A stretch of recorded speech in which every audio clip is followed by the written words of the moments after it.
Thank you everyone for joining us today. Today's session is going to be around the European Accessibility Act. We're 3 months on now. What have we learned, and how can we support you as we continue our mission to be more accessible online? My name is Michael Halpin. I'm the head of marketing here at Recite Me. I'm 5'11", or sometimes 6 foot. I've white male, and I've got brown spiky hair. I will be the host for our webinar today. Okie dokie, before we get started, let's go around introductions to our 2 fabulous guests. John? Hello everybody, I'm John. I'm head of product at Recite Me. I'm sat here in a dark blue jumper, a white and blue striped shirt, relatively short hair that I have left, and I'm a white male. And just out the backdrop of the window behind me, you can see the glorious Gateshead in the northeast of England. I'm head of product. I look after all of the products in our portfolio. Some of that you'll know about, like our toolbar and our checker, and some of the more experimental products as well. So really excited to talk through the EAA and what we've learned. Brilliant, thanks, John. And my name's Chris Holloway. So I'm head of accessibility for Recite Me. I'm a white male. I have very short, relatively short, spiky hair, and in the background you can see my home office. So I'm working down in, I'll say, sunny Kent. It's not so sunny today. I'm really pleased to be here. I think it's 3 months have absolutely shot by. So for me, it's really good to kind of come back into these sessions again, have a look at kind of where we are, and hopefully enjoy the session today. So thank you. Perfect. Thank you, John and Chris. So today's session, we're going to have a little look at revisiting what the EAA is. We're going to put a real life touch on that, our experiences with our clients for the last 3 months, like Chris said, and then also point out some of the things that we've noticed and trends around the reports and the industry analysts we've been doing within this time, and then more importantly, how we can help you get a head start and fix some of them easy things in your websites. So what I'm going to do is I'm going to hand over to Chris. I'm going to share some slides as well, and we're going to quickly revisit what the EAA is all about. For us, like I said, this 3 months on, hasn't it gone so quick? And there's a lot that's happened in that time. So just as a quick recap of the EAA, the European Accessibility Act 2025.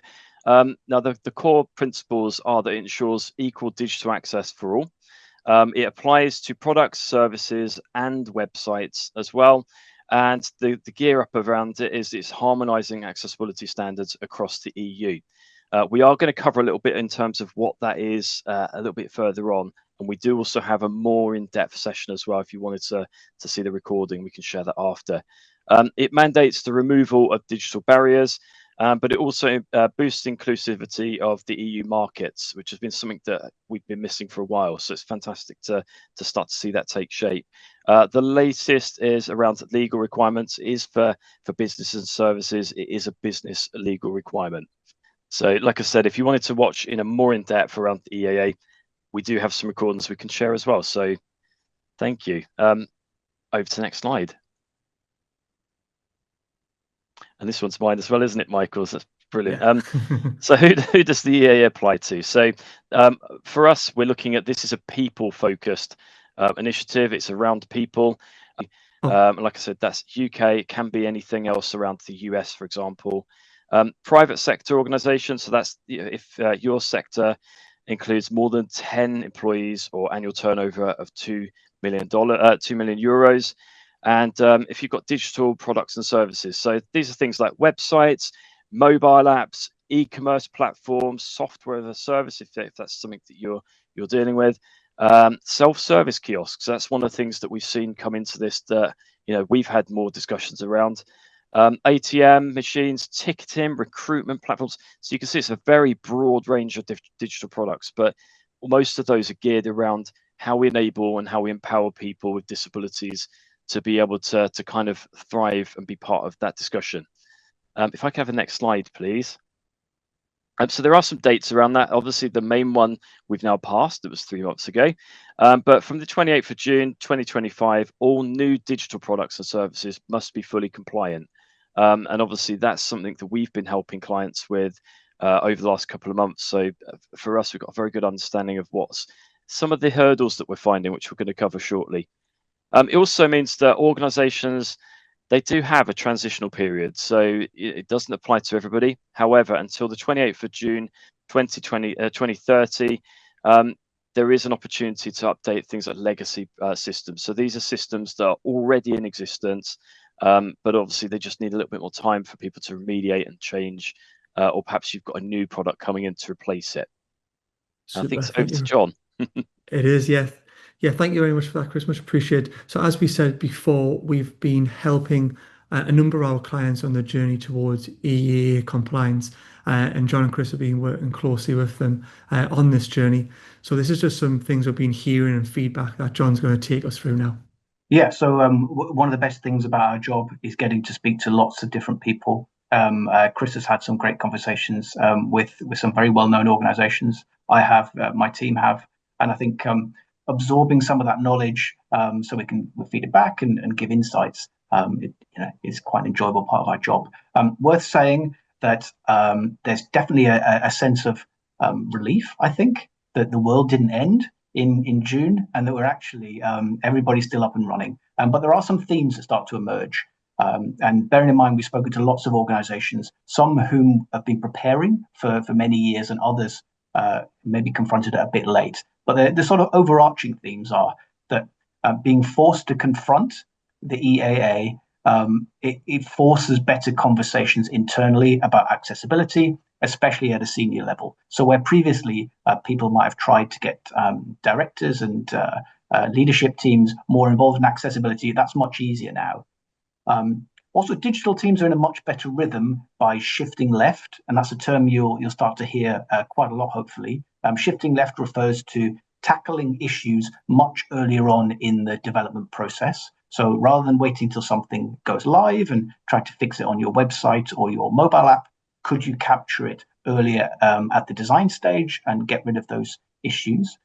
So people are finding it much easier by having that check earlier on, but with added safety checks later on in the process. So we have a suite of products at Recite Me. People quite like to use the Chrome extension a bit later on, once all the checks have been done, just to make sure that anybody who's publishing new content isn't accidentally introducing new issues.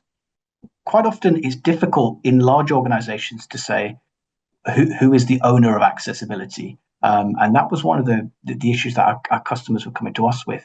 And what we tend to find now is that accessibility has evolved from being just one team who is responsible for the making sure everything is accessible to distributing that across teams. And a lot of that is training and getting buy-in to say, here's how you can make sure your websites are accessible on an ongoing basis. And lastly, I guess a bit of good news, actually getting started helps to build a bit of knowledge, and people suddenly realize, actually, this is quite interesting. I didn't think I'd like WCAG. I didn't expect to be interested in any of the success criteria, but it turns out it is quite interesting to learn about. Thank you. I know from Chris, I'll let you jump in a second about from your accessibility team, but from a marketing perspective as well, the realization of how aligned accessibility is with SEO and website performance. From when I'm talking to other marketeers within the industries, they don't understand that we're, pardon the pun, killing two birds with one stone, into making something much easier to use, which in turn is boosting their website performance, especially from an SEO perspective, and with AI as well coming playing a big part of that now with the AEO strategies in place. Accessibility is sitting at the center of that as well to drive that forward. Chris, how's things been looking in the accessibility team? I think it probably mirrors very closely to what John is. I mean, these points that are on the screen here, we live and breathe by these as well. So, for us, we've had things like accelerated learning, more questions coming in from clients that we wouldn't normally have got, which is fantastic. So, it's really testing our knowledge as well to really, make sure that we're upskilling in order to support our clients. So, yeah, I think it's been accelerated learning for us, but also it's been really interesting. Generally, what happens is, when we're talking to our clients or when we're talking to other teams, it's always the accessibility manager that we seem to have been talking to. And I think, what I've definitely seen over the last couple of months is different different units, different departments, different roles coming into those discussions. So yeah, I think it's been, really, really pleasing to see. And I think, hopefully that carries on. I do like the shift left approach. I think that's made a lot of difference to us as well. If I was thinking one point, it was really interesting to talk to one of our clients recently about, and actually then bringing their marketing team in, talking to their marketing team, which we'd never done before. So yeah, I think it's been an interesting time and I've loved it so far. Worth saying as well that we're just getting to the end of the year in 2025, and a lot of the organizations we've been working with have been going through fix cycles, and they're about to do a big release before the Christmas period. So actually, going into Christmas should be a much improved experience for lots of people, particularly in Europe, off the back of the great work that's been done in the months leading up. I suppose that's the ultimate goal, isn't it? Improving that user experience for the end user, for a wider audience. So looking forward to seeing that get rolled out from our clients. So one thing that been trying to do here at Recite is provide support, as you can hear. So we analysed the top 100 companies selling to Europe against the EAA regulations, and we've done this look at trying to spot trends on industries or regions, or understanding what the biggest issues are, the common most issues, or how we can help people at scale much quicker. And so what we've done is we've compiled this report, and John and Chris are going to share a little bit of insights on that. So hopefully you can then go and take action on that on your websites themselves. So who wants to go first? I can take this one. So for me, it's sad, it's a position that we're in. Not a single website that we reviewed was fully compliant against the Web Content Accessibility Guidance. Obviously, we did that at 2.1, so we recognise that there's kind of leap up to 2.2 as well. But for me, that was just focusing on the home pages. Yeah, I just think we're getting there. I've seen some improvement. However, we're still at that point at the moment where we are finding just general things like your home pages still not being fully compliant. I take it, Chris, it sounds quite obvious and simple, but that's the best place to start, isn't it? Try and create a process, a framework, use your home pages, your halo, to try and make that as accessible as possible, to create Absolutely. a benchmark. It's your entry point. It's the first thing that your clients, your customers, people that are wanting to come and use your services or buy your products, it's the first thing they're going to come across. And if that point you're putting that barrier up, it's just not the best experience even to start with. So I think for me, it's something that, although we should be focusing on, of course, our full websites, the whole user experience, something that goes through that journey.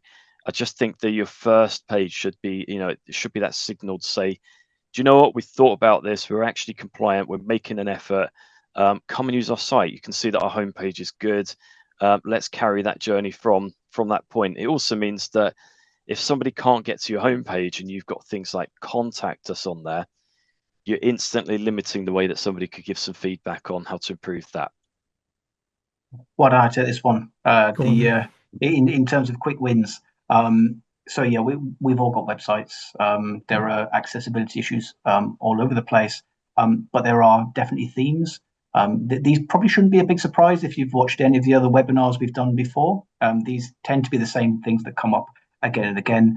Low contrast text, the difference between foreground colors, background colors, or sometimes even things like animations sometimes get behind text, and they make them very difficult to see. WCAG makes it really easy to figure out what is a good ratio to have that visual separation. So these start to become, after a while, you give people a bit of wiggle room, but these are the really easy ones to fix. So yeah, worth double checking your low contrast ones, because they're 79% of sites, they're much more prevalent, and yet they're such an easy fix. Missing alt texts. If you've got a screen reader, how on earth are you supposed to know what's inside the image on the site? Again, a really easy fix, but 76% of sites, there's clearly still a bit of work to do. Unlabeled form inputs. If you're trying to fill in a form, how can you know what was supposed to go in which box? and empty links as well. If you've got a button, would you dare to press it if you don't know where it's going to go? Things like that. They're really simple fixes.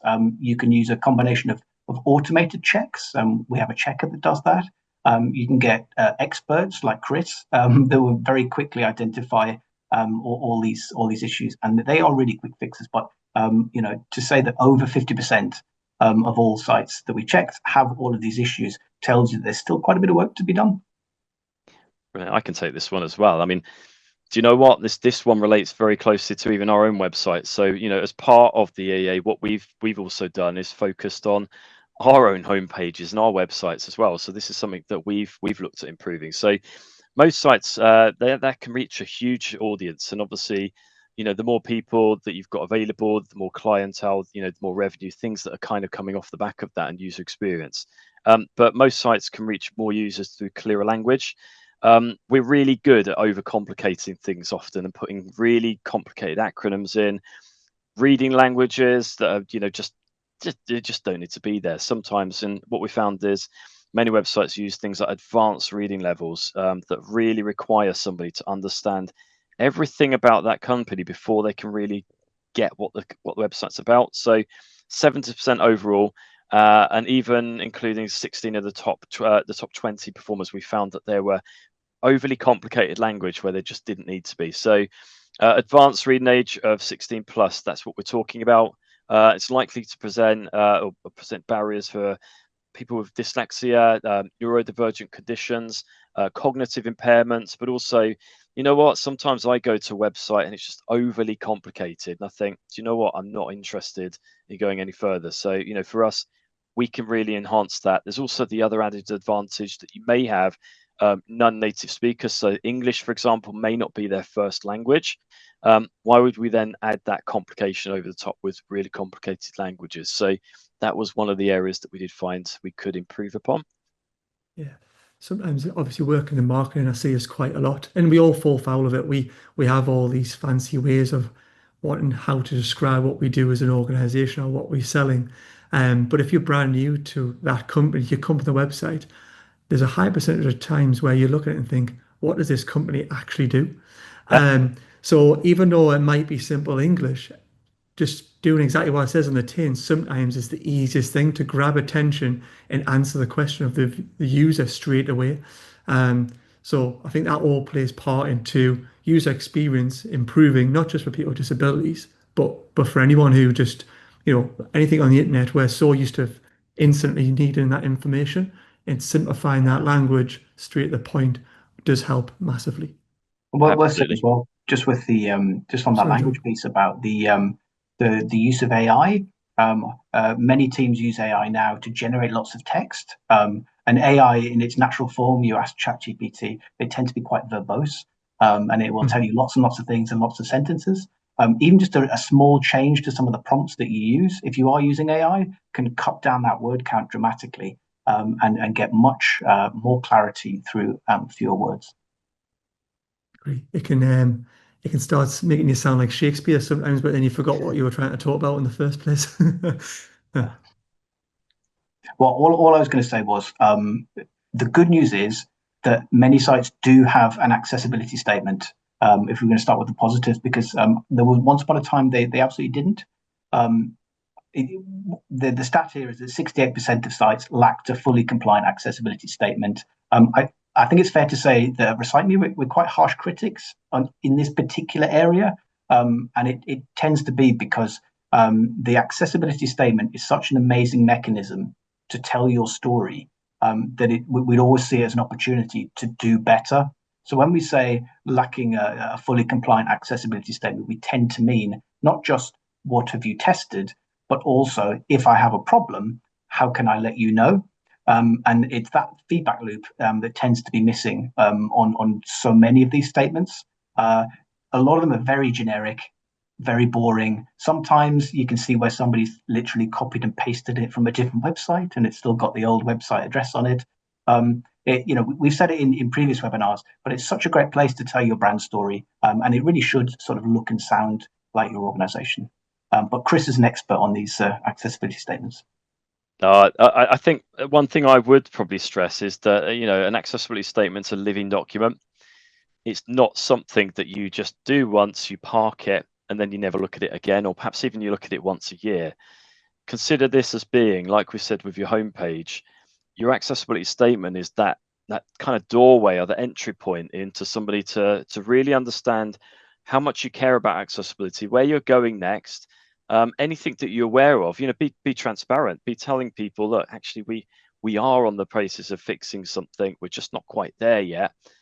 So I would really stress to people to use the accessibility statements in a more kind of light way, in terms of it's an agile document, it's supposed to be live. Keep updating it, go back to it. If it's if a monthly sprint is okay, if that's something that you release quite regular updates, go back to your statement, make sure it really reflects what you're doing internally. So yeah, I think for me, as John said, yes, we have a lot of people that do have accessibility statements on that. Are they still being used quite right? Not quite confident on that. I think we just need to be a little bit more flexible with going back and reviewing them. But yeah, it's promising, really good. And I think, like we said, a couple of years back, no one had them or very limited, and they'd be hidden. People are a little bit more upfront with them now, and I am finding that for our clients as well, that they're more confident with them. So it's all good. Yeah, so the next part of our industry report is looking at sectors and trying to find trends and what seems to be working, and who's doing sort of the best they can when it comes to accessibility. Technology and telecom, we would hope tech companies would be leading the way when it came to accessibility. So it's good that they are, but there's common issues that fall, which the guys have spoke about previously, around readability, labels, forms, lots of the simple stuff that we can all help, especially with marketing teams with CMS systems. We can go in the back end of images and add alt text. But there is work to be done, but not complicated work. If you guys would agree with that. Yeah, and we're saying, think about your sector. So if we're looking at travel and hospitality, you might imagine that different languages are sort of part of that experience if you're traveling from one airport to another or one country to another. So to have missing language declarations in your page, is that really in keeping with your brand? Yes, we're hypercritical, but these are the small details that they take 2 minutes for something to fix, but it transforms the experience for somebody on a screen reader.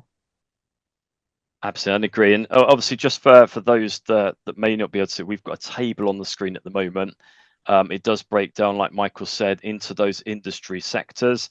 And then part of that is we're using the WCAG at the moment, so Web Content Accessibility Guidelines, to then break that down into kind of the average areas that we're seeing across those sites. So fundamentally, the EAA doesn't call out for WCAG. However, it's a really, really useful tool, really good framework for kind of measuring as we go through there. So you can see that they've got numbers ranging from 4 up to 28. So there's quite a spread across those. And obviously on the right hand side of our screen, we've just got the common issues that we're finding across those sectors, and kind of reflecting what John said around, in terms of each sector, we've got to be looking at, you are effectively, if you're looking retail and e-commerce, you're restricting people from accessing things like special offers and reduced pricing and vouchers, and ability to sort of bring their costs down, living costs down, through to things like banking and finances, where we might be locking people out from, I don't know, reduced mortgage rates as a good example there, through not having accessible products. So each of them can have their own sort of barrier, and I would really look at, if you are doing accessibility auditing in your areas, look at what your people are trying to do through your site, and that would be where I'd start as being an entry point to kind of what you fix first and how you prioritize that. But yeah, I think it's a really, really useful tool. Over to Michael, back to you. That's no, thank you much. Thank you very much for everyone for going through the report. The report will be available at the end of this session with a QR code. But more importantly, I want to move past what we've observed and analysed into some actionable steps that everyone today can take away. So we've got a few sort of easy, quick fixes that we've always spoke about, but the guys are going to go into a little bit more depth of what this means and how you can, be more accessible tomorrow than you are today on your website. Brilliant. And Michael, you're going to time box me on this one because I get very excited when I'm talking about this stuff. So Of course. we'll have to keep on toe for it. So what we've got on the screen at the moment is a couple of easy fixes. We've got a few slides that we are going to work through.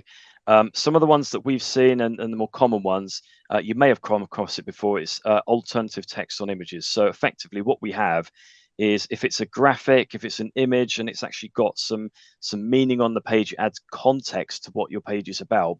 What we should be adding is a text-based alternative. And the reason why we do that is because if somebody's coming to your site and they may have a vision impairment, they may be using a screen reader to read the content back to them. What an alternative text does is it kind of just reads that context back to somebody. So we do have an example on here.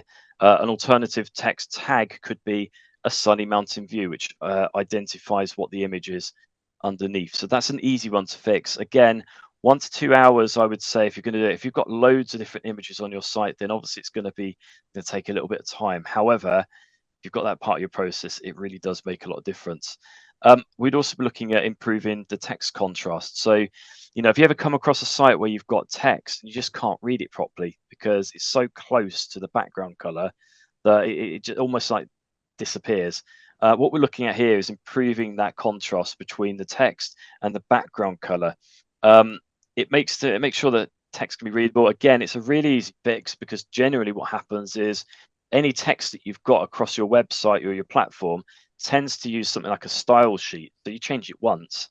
In most cases, it will change everywhere, but you do need to be checking that and going through and make sure that's sure. So that can impact you, for example, if you go somewhere where they have a different color that they're using to identify if something's on sale or not, and the contrast isn't good enough to tell the difference. So I would be looking at that as a kind of keen area to focus on. Another one is around. Quick one, Chris. Just a Yep, quick go one on ahead. the color. Just a quick one on the color contrast. If people head over to the Recite Me website, we have a free color contrast checker that you can put your brand colors, your hex number in of your foreground and background, and you're able to make sure what the contrast ratio is to A, AA, and AAA. So a little tool there we'll be able to share after this or maybe Laura can ping the link in the chat as well for everyone. Sorry, Brilliant. Chris. Thanks, Michael. No, that's a really good thing. And, part of that as well as John talked about the checker that we have. The checker can also automate some of that. It doesn't automate all of it. We're not saying that it's going to come in and sort of fix everything for you. However, what it will do is if you've got multiple pages, it will be able to comb through it. It will be able to kind of highlight some of those contrast issues as well. So we could probably send a bit of information out as well, Michael, on how you automate some of that as well as the manual checks. The last one I have on the screen as well is adding language tags or lang tags as they're known into the HTML. So what will happen is every website you go to or even documents, there's an identifier that says what language that page is presented in. So the example we have on the screen here is in English, which you'd use EN. What that does is it actually tells assistive technologies. So when we're talking about assistive tech, that could be a screen reader that's coming onto your site, somebody that's a vision impairment or just needs that content read back to them. What it actually does is it tells that assistive technology that this is an English page. You need to use the English accent. You need to use the English voice pack. And actually, it just means that when it gets read back out to that person, it's in the right accent. It's not in a French accent, for example, or it's not struggling with the words or pronouncing them incorrectly. So again, very, very low effort. What you tend to find again with this one is it's usually in the header of your website. Do you know what? That usually follows across most of the templates on your pages. It just needs to be added. Very, very easy to do. And the impact that has really does make a lot of difference to people. So that's the three that I've got here. I think we've got a couple more. Yeah, we've got some more. Slide. Yeah. Just a quick one on alt text. If sometimes within CMS systems like WordPress, sometimes it's called description. So if you go into the image inside what you've added, it'll ask for a description. That's sort of like the layman's term for alt tag for non-coding. So marketing teams or content teams don't need to be all going to the back end of the code for that. It's just a nice descriptive on the image itself, and then that will populate automatically the code that's needed for screen readers. Sorry, Absolutely. Chris. A very quick note on that before we move on is that not everything has to have an alt tag. Okay, so that's what a lot of people do is they come in and go, yeah, we're going to put everything. Do you know what? If an image is decorative or it doesn't add any context or anything to the page because you've got a text-based alternative around it, then it doesn't need alternative text. So you might find things like an arrow, for example, doesn't generally need alt text. So I think, you know, if you need any guidance or advice on that, we do have some information we can share as well. Do you want me to take the next one, John? Happy to Yeah, do go so. for it.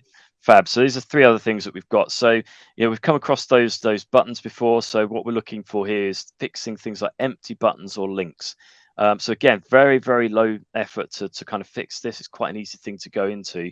But what we've got is effectively, if we're not labeling up buttons or we've got buttons without labels, first of all, you don't know what you're pressing. You might be pressing a button that takes you somewhere where you're not expecting because it's not described well enough. However, what you might also be doing is really confusing people that are trying to go through your website with a screen reader or assistive technologies, because in most cases, if you don't label your buttons up, it's either going to just default to a random button name somewhere, be really unrecognizable, it won't make any sense, or if you've done click here, click here, click here, if everything's been labeled as click here on the page, your button is literally going to just announce every single button that's got click here on.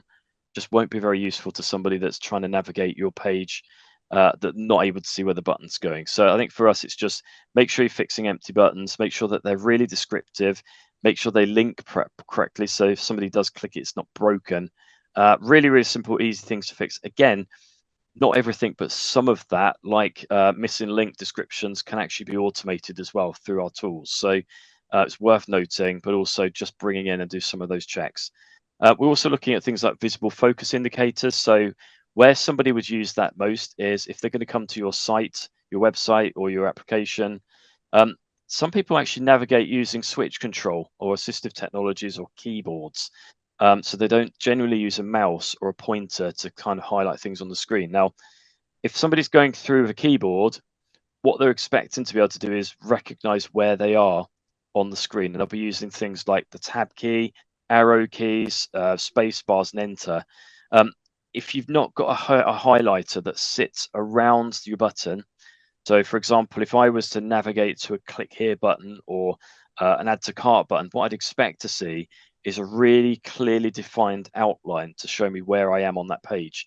And it shows me where my focus is. So really easy one to fix, to be honest with you. It's one of those things that once you've seen it and you get it, you're like, yep, it makes sense to do it. So that'll be an easy one to fix. And obviously we talked about applying for financial services and credit cards, things like that. Well, what we also need to make sure is that we're collecting the right information and telling people what we want in their fields. So labels in any sort of form inputs. So if you've got forenames, last names, for example, what we should be having is a label that really clearly identifies what that field is collecting. What information do I need to put in there?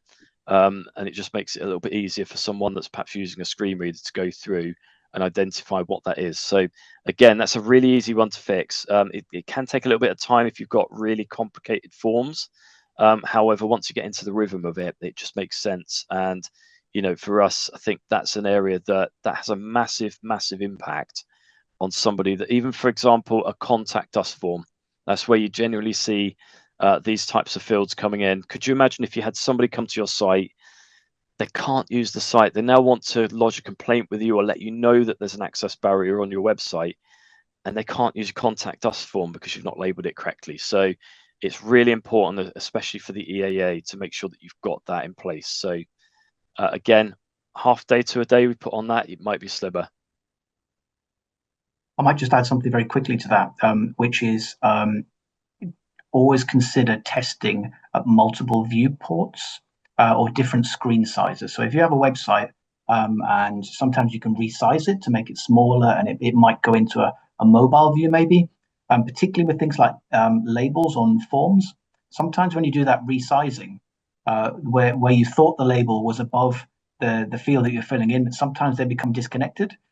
So it's actually incredibly difficult to know what is the field you're actually filling in. And the same with color contrast. Sometimes when you've got a desktop view The colors are very clear, but once you start resizing it slightly, elements sometimes overlap. So always worth inserting some extra different screen checks, different sizes. Thank you very much. So I hopefully I appreciate the support there, Chris, on M6. So I think hopefully everyone will be able to take away some information now on how to fix them 6 common issues. It should hopefully definitely improve the accessibility of your website. I think the easiest one from marketing team would be page structure, alt tags for sure. I think that's really good, easy, quick wins there. And we touched on documentation we did and the importance of it.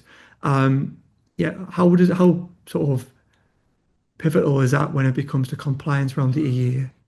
So I think with this one, this is an area that we've not seen a huge amount of effort put into in the past. So, EAA really comes in and it's asking for you to have accessibility statements. It's asking for you to document the evidence that you've tested and not just, gone through it. I mean, really tested it. But it's also looking at those plans for improvement in the future. So I think for us, that's where I've seen a lot of focus, especially with the EAA, which has been really, really promising. And that's the sort of thing that we hope to continue. If I was to delve into these a little bit more, so if we're talking about accessibility statements, we should really be looking at a public declaration that outlines your commitment to digital accessibility. And obviously for that, obviously it does include disability. Really, we should be building products for everybody, and that's the whole point around what this EAA is about. However, documenting that in your statement is really good. We talked about it being a live document as opposed to something that's static and only looked at once a year. So that's kind of an area that we've seen more focus on. Testing evidence, we obviously with our checker tool, that's an area that we've found has actually been really, really helpful. Whilst we've been helping clients to kind of track the evidence that they are going through the checks and make sure that they're kind of automating some of the process there. They're continually checking and evolving how they're testing, but also recording things like any training that you've done, any upskilling you've given to your teams, any discussions that you've had that have moved that bar just a little bit further up for your organization. So yeah, including results of automated scans, manual or even perhaps semi-automated testing. We obviously use the CAG standards, like we said. There are other areas that we've used. So French, for example, we've used RGAA as a good example of a change there. We've also detailed things like user testing, where we've gone out to real-world testers to help with some of that testing. And then for us, it's about, we found accessibility barriers, but we're also we're getting better at recognizing when people are doing well. And that's something that I think, now because we're actually evidencing a lot of the things that we're doing, we're actually able to go to teams that have fixed 10 to 15 issues and actually recognize that and give some recognition to it. So, for me, it's about making sure that you detailed issues in logs, keep that documentation, because it's really important for just detailing and demonstrating your journey.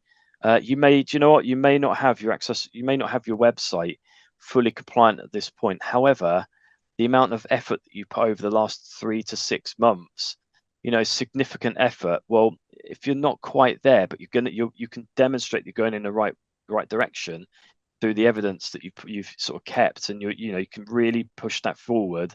It's really going to pay off when, if for example, you do receive a complaint or something going forwards, you can demonstrate that you are working on it and you can commit to it.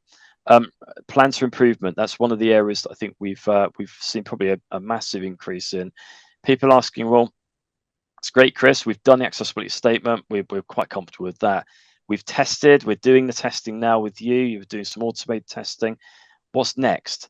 And these are questions that we've not genuinely had in the past, which is good. So for me, it's about, outlining your next steps. What are you going to do next to enhance your website? Or, just rather than just be basic and, baseline, how can you really push that out to be a leader in your area and be the most inclusive website out there, perhaps in your sector? So for us, it's about how do you push that forward? How do you address existing barriers and recognizing those and being transparent about them? But then also, how do you continue that progress forward?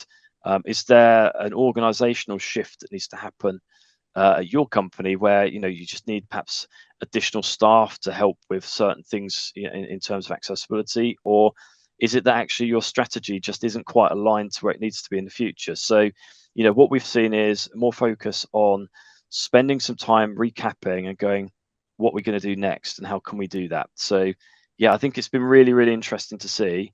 And I think the three topics I've got on the screen here, I've seen more questions coming through that are positive and really enjoying doing this stuff than I have anybody kind of negatively saying, well, I don't see the benefit in it, which has been really reassuring. Yeah, I think it's important side of it, the documentation is we all accept and know that accessibility is a journey. Um, it's going to take time to look at legacy, build processes for new content coming online, but having that transparency and telling users, other organizations that we're on this journey. This is what we've done. This is what we're going to do. Shows and enhances that your process and your want to be accessible. And then obviously in turn, complying or working towards compliance of the regulation. So it's not, usually you would hide away and maybe not want to show that you're not compliant. But I think this is proactively encouraging organizations to do such a thing. I think also just on a anecdotally on a personal level, this tends to be the moment when you switch from a bit of apprehension to a bit of confidence. A lot of people sit on that uncertainty, and if somebody was to ask them, tell me about your accessibility strategy, maybe they just don't know. But actually going through that process of getting that first statement out, and Chris has said about the evidence and the plans for improvement, you actually start to build a bit of confidence in your own strategy, and then it does become much more enjoyable to share that with your colleagues and senior leadership teams. So yeah, it can actually be quite a good confidence boost as well. Perfect. So we've gone through our findings and how we can help people take action and in documentation. What is the quick key takeaway that people could take away and put into action, maybe even tomorrow if they wanted to? Oh, so it's a slightly different stance on that. I know obviously some of the bits that we've covered today, which are, absolutely accessibility can be done by anybody in your organization. It doesn't necessarily have to be your accessibility champions or, your accessibility managers. This is part of everybody's role to be part of this. I think what I've kind of my takeaway on the EAA was when it was first announced. I think we were looking at it as being very compliance heavy, which obviously there is that compliance aspect into it. So don't forget that there are laws attached to this, and obviously there are consequences from this and legal action. However, I think what has come through more is that this is a people change. This is about looking at why our websites need to be accessible, and then talking to other people and collaborating with other teams and bringing that topic up into their focus so that actually we're all working on it together. And I think that's what I've seen. And I think, do you know what? That's the one thing I've seen more of, especially talking to our clients more recently, is around, do you know what? This is great. We need to bring more teams in. We need to look at this and work together on it. So I think for me, the collaboration has been the takeaway. Yeah, I would agree. I think just to add to that, for me, communicating what you're doing is half the battle. And it actually sometimes it does build some interesting conversations, but it can build bridges with development teams. Suddenly they get a bit more re-engaged, and you tend to find that technical teams are quite standards based. So if there is an opportunity to bring things up to a better standard, they generally push for it. So yeah, accessibility statements help to build an evidence bundle, which is good for your peace of mind, garners interesting discussions, and gives you greater insights into your customers. You actually have to think, who are they and what do they need from us? Last thing is just to say, don't forget the feedback loop. Make sure you do give users a way to feedback, and also make sure you've got a process to handle that feedback. So once people report things, what do you do next to make sure that they get what they need from you? Perfect. Thank you very much to both of you, John and Chris, for running through 3 months on from the EAA. Everyone, you will see a QR code on your screen if you want to go and view our report. We'll kindly be sharing this and other color contrast checkers, EAA guides, and other resources that you can help to for your journey. And we appreciate your time and your efforts towards EAA. Any questions or anyone want to reach out, please do so by our website with an accessible form, of course. And we'll catch you next time. We will, before I forget, apologies, we will be following this up with our clients at London City Airport who have been tackling accessibility head on with Recite Me products. And they will be bringing to the table some evidence and some real life impact of how they are going around using our products, tackling the EAA and the compliance. Thank you very much, everyone. Take care, and we'll speak again soon. Thank you.